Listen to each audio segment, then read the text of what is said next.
Bismillahirrahmanirrahim. Assalamualaikum warahmatullahi wabarakatuh. Alhamdulillah wa syukurillah. Allahumma sholli ala Muhammad wa ala ali Muhammad. Amma ba'du.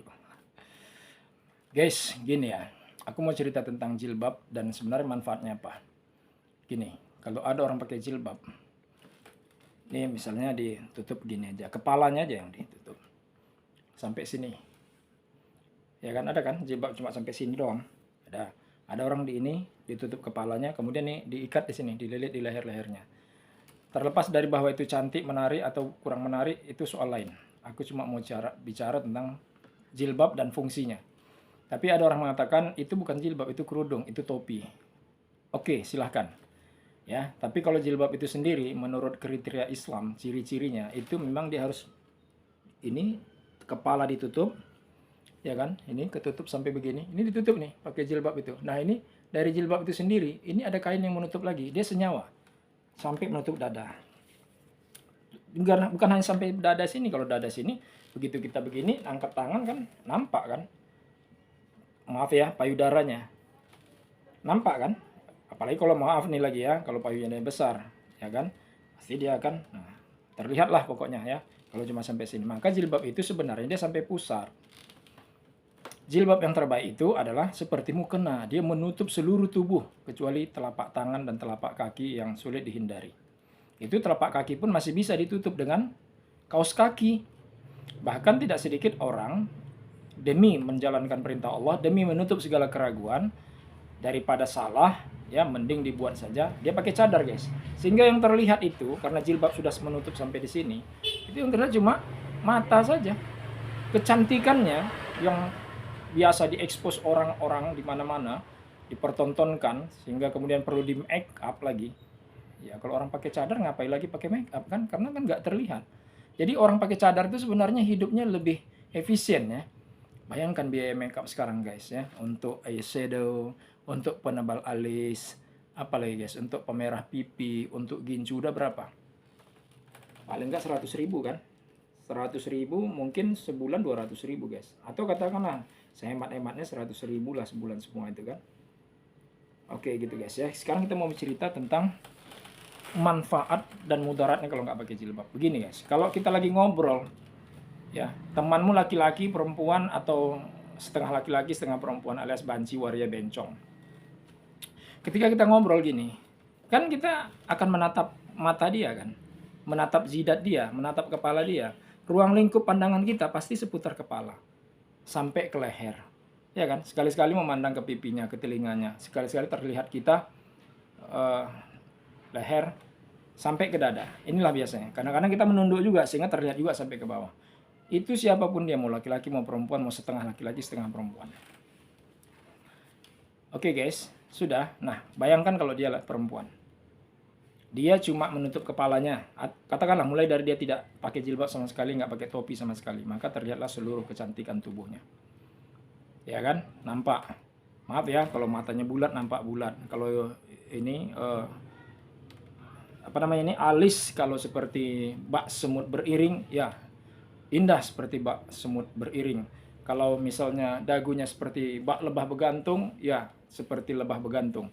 Kalau pipinya merona merah sehingga disebut Humaira, ya pipinya merah, terlihat semua. Kalau matanya bulat, delok, ya seperti itu. Kalau sipit, ya sipit. Pokoknya semua, ya kan. Hidungnya mancung, semua terlihat. Kalau lehernya jenjang, mulus, nggak banyak kerutnya, itu semua bagian keindahan dari tubuhnya. Termasuk bagian dada, guys. Kalau maaf ya, kalau payudaranya besar, montok, bulat, atau model kayak pepaya tergantung, macam-macam kan bentuknya ya. Kok tahu sih? Ya karena mereka perlihatkan maka kita tahu, guys. Iya kan? Tapi kan tertutup apanya? Kan ada orang yang misalnya turis datang ke Indonesia, kemudian orang pakai kemban aja, kemudian ada gambar-gambar yang seperti itu, kan terlihat semua. Saya sekarang cuma mengungkapkan apa yang sebenarnya semua sudah kita lihat, bahkan sejak kita lahir, ya kan? Nah kita sekarang mau cerita itu. Oke ya, sinyal apa yang terkirim ke saraf-saraf kita? Ya kan, ke neokortek kita, ke limbik kita, ke alam bawah sadar kita. Ketika kita melihat sebuah pemandangan yang sebenarnya biasa tapi menjadi tidak biasa, dikarenakan terkirim sinyal ke saraf-saraf seksual kita. Itu kan organ seks sebenarnya. Misalnya kalau dada kan, sebenarnya perempuan itu semuanya organ seks. Artinya menari itu aurat. Menari kan. Ada wanita cantik, kepingin kita menciumnya, apa yang kita cium? Oke, cerita anak kecil, cerita istri lah ya kan. Kadang-kadang orang berteman pun cium pipi kan. Oke, cium pipi, cium kening, cium rambut kadang. Kadang ada cium, pokoknya wajah. Kita kecualikan dulu nggak mencium bibir. Nah, itu akan lebih spesifik kan. Nah, kan timbul keinginan itu. Nah, kalau kita melihat dadanya, pesan apa yang terkirim ke memori kita? Wah, dadanya montok. Kan gitu. Ya kan? Lalu itu menjadi pemandangan. Itu menjadi konsumsi kita. Pernah kita lihat. Lalu nanti di sana kita lihat lagi, di sana kita lihat lagi. Mungkin orangnya langsung, mungkin lebih cantik, mungkin hitam manis, mungkin lebih bentuknya seperti apa. Lalu kemudian ada gambar, ada video, dan lain sebagainya, guys. Bahkan, ya video tadi adegan maksudnya. Semua terlihat, misalnya. Oke lah bagi yang udah berpacaran sampai ke arah itu misalnya. Itu emangnya adegannya teringat-ingat hanya ketika pada waktu melakukan. Bahkan ketika melakukan kadang-kadang kita nggak ingat, yang kita hantam yang di depan aja kan. Yang saya maksudnya suami istri Allah, yang pacaran juga begitu mungkin, tapi mungkin ya. Karena sebenarnya sama kan perilakunya kan. Bedanya kan yang ini nikah, yang sana enggak. Perilakunya kan sama. Bergelutnya, berciuman, itu saya kira lebih kurang lah bentuknya ya kan.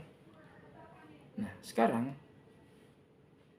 bagaimana pentingnya jilbab menutup itu sehingga kemudian mengurangi kiriman sinyal-sinyal yang membuat otak kita jadi mesum, ya kan, sehingga kita terhindar dari berpikir negatif. Sehingga nanti ketika sholat teringat, kita duduk sendiri teringat, aduh tadi cewek tadi cantik ya, montok kali ya, pantatnya begini, masya Allah, ya kan, nggak bisa ditutupi kan. Misalnya dia pakai jilbab aja, dia tutup nih semua, kan ini nggak bisa ditutupin guys. Ini kan berat bajunya tadi kan akan membentuk bagian ini, padahal kan sebenarnya fungsi jilbab itu menutup bentuk lekuk-lekuk tubuh, tapi ada yang nggak bisa dihindari. Contohnya seperti bagian ini.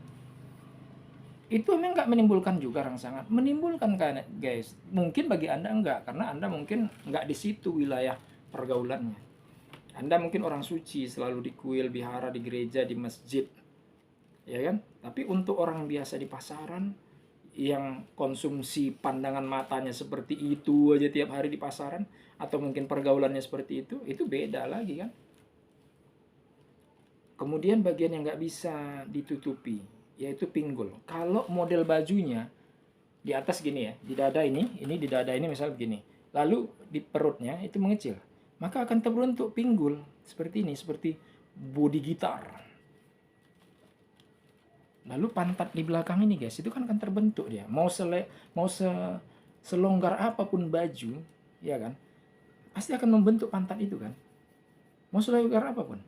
Oke, kalau pinggul bagian sini, kalau dia misalnya lurus saja bajunya, gamisnya, itu akan tertutupi. Tapi pantat belakang ini nggak bisa ditutupi, guys. Jadi sebenarnya jilbab itu juga punya kekurangan. Tapi kan nggak mungkin juga kita pakai baju model kotak, ya kan? Masuk ke kotak. Nggak mungkin juga, guys. Jadi realistis juga kan, bahwa Tuhan itu hanya pada bagian-bagian tertentu yang bisa ditutupi, itu yang maksimal yang bisa kita lakukan, itu yang diwajibkan oleh Allah. Selebihnya Allah maafkan, Allah maklumkan semua. Oke guys, sampai di situ ya. Kembali ketika kita berbicara tadi dengan fungsi jilbab yang menutupi aurat tadi, ingat ya, semua bagian tubuh wanita itu aurat, semua bisa menimbulkan rangsangan. Sehingga jangan heran kalau ada laki-laki, maaf ya bagi yang berpacaran, suami istri, itu mencium tangan kan. Artinya apa guys? Ada pesan yang terkirim dari sini guys, itu sampai, apalagi kalau ya kan, terus wah, kan memang bermulanya dari hal itu kan, dari sedikit kan, lalu kemudian kepengen ke sini karena si cewek ini merasa ya udahlah, udah tercium di sini, boleh aku mencium di sini, ya udah, besok udah kemana-mana guys, gak usah diceritain lagi, nanti pikiranmu ngeras. Nah jadi jilbab itu akan menutup auratmu. Tapi kan banyak juga orang berjilbab, tapi ternyata dia melakukan juga hal seperti itu yang dilarang agama, bahkan sampai berzina. Orang yang berjilbab saja melakukan hal seperti itu, apalagi yang tidak berjilbab. Tapi yang dilakukan oleh berjilbab itu sama betul, persisnya, telanjang, mulanya berjilbab, lama-lama bulat, bugil, dan melakukan hubungan suami istri, bahkan tidak ada bedanya. Bahkan ada yang melakukan sodomi dengan wanita berjilbab. Masya Allah. Jadi begini guys ya, fungsi jilbab itu tidak berdiri sendiri untuk menutupi aurat dan menutupi orang dari perilaku seksual yang menyimpang. Arti menyimpang itu yang tidak sah hubungannya. Yang sah hubungan seksual itu ya kalau dia sudah menjadi suami istri.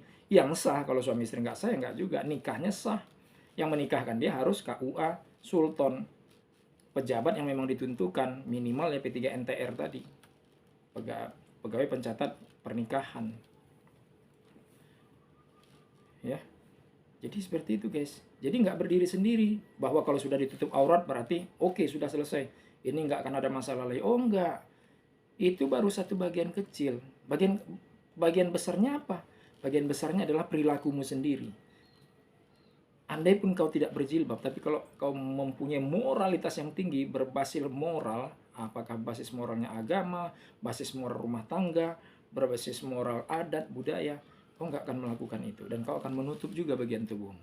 Dan andai pun tidak kau tutupi, kau nggak akan melakukan tindakan tidak senonoh. Perilaku tidak senonoh. Hubungan suami istri, hubungan percintaan atau hubungan seks yang di luar nikah tidak akan terjadi. Apalagi laki-laki sama laki-laki, perempuan sama perempuan, atau biseksual dan lain sebagainya. Incest dan sebagainya. Tidak akan. Jadi dia kembali ke moralitasmu. Jadi ada dua kalau untuk menghindari semua itu. Pertama jilbab. Ya kan? Jilbab ini baru zinah mata. Baru zinah mata guys. Hanya menghalangi pandangan untuk tidak melihat semuanya. Sebagian tetap akan membayangkan. Ya, tapi kan seperti saya katakan tadi, tidak mungkin menutup semuanya. Kalau mau nutup semua masuk aja dalam tong, bulat, udah tenggelam di situ. Nggak mungkin kan? Jadi yang kedua adalah perilaku moral kita. Ya, karena ada orang tidak pakai jilbab, hidupnya terhormat, mulia, selamat dari perzinahan, dari sentuhan laki-laki yang bukan mahramnya, bahkan dia tidak muslim sekalipun, dia bisa menjaganya. Jadi oleh sebab itu guys, jangan kamu menipu dirimu, menipu orang lain, atau menganggap bahwa dengan jilbab itu sudah selesai. Bahwa dengan jilbab tertutupilah aibku. Tidak guys, masih ada satu lagi, yaitu perilaku, budi pekertimu, moralmu, akhlakmu, dan bagaimana engkau menegakkan syariat terhadap dirimu sendiri, sehingga dirimu terhindar dari pandangan orang yang mesum, dan dari perilaku yang mesum, dan dari kejahatan-kejahatan seksual lainnya. Oke guys, itulah manfaat dan fungsi jilbab serta perlunya perilaku mendampingi dan menyatu dengan tindakan engkau menutup dirimu dengan jilbab. Oke, jilbab tidak berdiri sendiri, tapi masih ada temannya satu lagi, jadi kiri kanan berdampingan, sejalan lengket seperti dua sisi mata uang. Ya kan? Atau seperti darah dan daging. Kalau salah satu tidak ada, maka dia pincang, maka dia tidak sempurna. Maka dia sakit. Maka perlu moral untuk mendampingi penegakan syariat terhadap jilbab yang kau kenakan. Karena kalau engkau tidak bermoral, maka jilbab itu hanya akan menjadi tipu-tipu, menipu orang, padahal bejat sekali orang. Maka banyak kita tengok orang yang berjilbab tapi melakukan hubungan seks, mencuri dan lain sebagainya. Ya kan guys? Oke, di depan matamu ada orang berjilbab tapi boncengan dengan pacarnya, pelukan, pergi ke suatu tempat, berzina. Berarti jilbabnya tidak menutupi dia dari perilaku yang lebih buruk dari sebuah pandangan. Ya kan? Yang lebih berat dari sebuah pandangan, dipandang tidak boleh, tapi dipegang boleh. Diperkosa marah, tapi kalau dipacarin, lalu dengan berpacaran lalu kemudian bisa melakukan hubungan seks, boleh. Gimana guys? Jangan ya. Jadi jaga dirimu guys. Tegakkan syariat atas dirimu sendiri. Dengan cerdas, dengan tegas, dengan keras. Demikian saya. Mudah-mudahan ini bermanfaat. Terima kasih atas segala perhatian. Mohon maaf atas segala kekurangan. Usikum wa nafsi bitaqwallah. Wassalamualaikum warahmatullahi wabarakatuh. Oke, Lord. Kita gaskan.